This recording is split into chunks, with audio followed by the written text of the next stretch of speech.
Ngayong 2026, muli Happy New Year sa ating lahat. Happy New Year din po sa mga politiko sa Kongreso at Senado. Ang tanong at gusto nating mangyari, magbago na kaya ang mga politiko?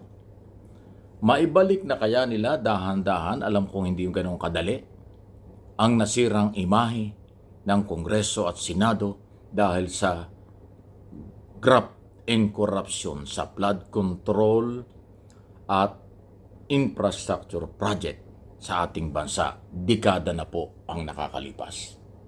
Kaya ko na itatanong ito kasi kailangan magbago na sila ngayong taon.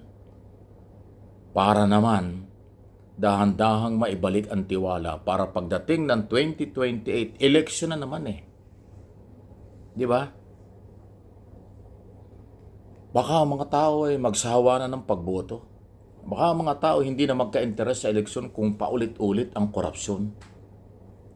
Nasangkot ang mga institusyon ng ating pamahalaan. Kasi ang congressman at senador ay kumakatawan sa taong bayan. Ang kanilang mga opisina ay national office na sana'y katulong ng executive department para sa development, kaunlaran ng ating bansa. Ngayon dahil nga nasira sila, dahil sa ayaw at sa gusto nila talagang sila'y isinasangkot sa graft and corruption. Hindi man lahat, pero 1, 2, 10 hanggang 20 o hanggang higit pa sa Kongreso, kung sinasabing 10% ay sabit sa kanila, grabe yun, napakarami. At kung sa Senado ay sabihin nating 40%, isangkot sa katiwalian, kahit isa lang, sira na ang imahe ng institusyon. Hindi lalo na kung ganun karami ang mga posibleng nagsamantala sa pera ng bayan. Di ba? Ang kinababahala po kasi ng inyong lingkod at ng aking mga channel, mahirap pag ang tao ay nawala na ng tiwala sa eleksyon. Ayaw nang bumoto, delikado yun. Di ba? Dahil pag hindi na bumoto ang mga Pilipino, hindi naman lahat yan, kung sino-sino lang ang magkaka-interest, kung sino-sino lang din ang mailalagay. Maaaring magkakamag-anak na lang. Yan ang masama. Samantalang kung aktibo ang kabataan, butante, sa pagboto, ay ibig sabihin yan, may tsansang makapili, mamimili ng mga karapat-dapat. Kaya mahalagang pangunahan ng Kongreso at Senado, linisin ang kanilang opisina, ang kanilang hanay, kanilang pamilya, kanilang pagkatao, para pagdating ng eleksyon sa 2028, mataas ang moral ng mga botante na sila'y magka-interes na mag-participate pa sa political exercise, eleksyon, kaysa hindi dahil corrupt sila, mga kandidato, dahil corrupt umano ang mga politisyang humaharap sa tao. Ganon po ang kailangan.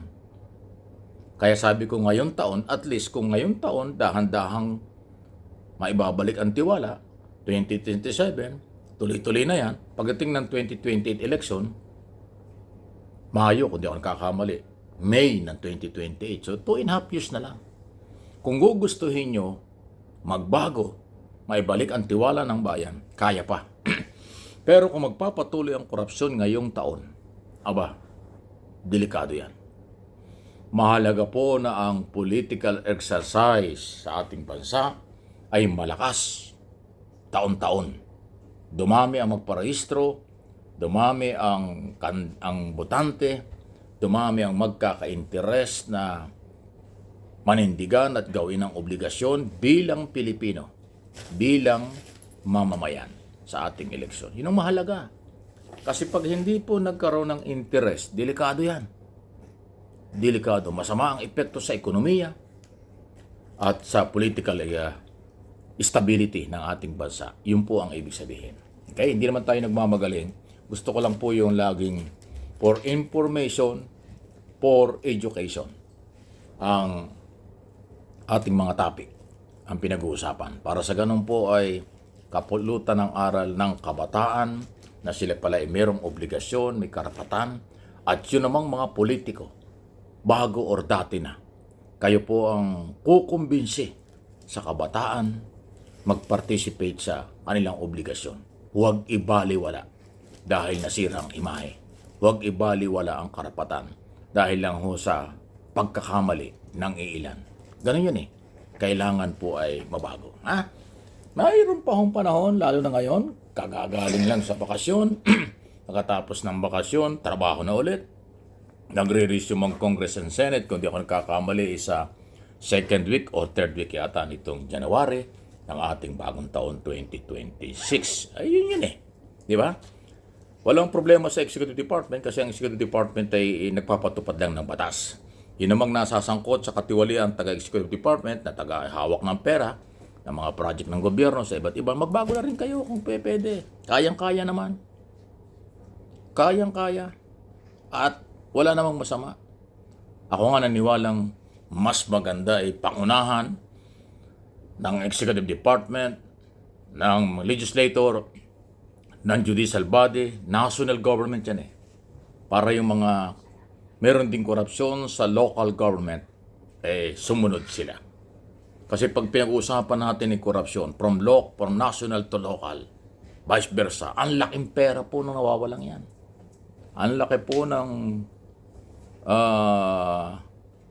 nasisirang pamilya, nasisirang pag-asa sa development at seguridad ng bansa pag sobrang dami ng perang nawawala dahil sa mga nagsasamantala. Di ba?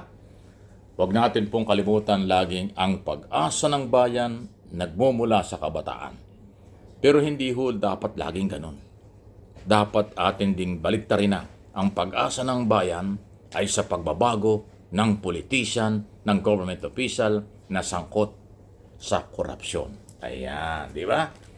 Dahil ang mai-impluwensya at naghahawak ng kapangyarihan, pera at posisyon, sila ho kasi yung sila po yung merong dapat pagsimulan ng mga hindi pagbabago, magandang huwaran, magandang halimbawa para magkaroon ng malawak na pag-asa at mataas na moral ang bawat Pilipino.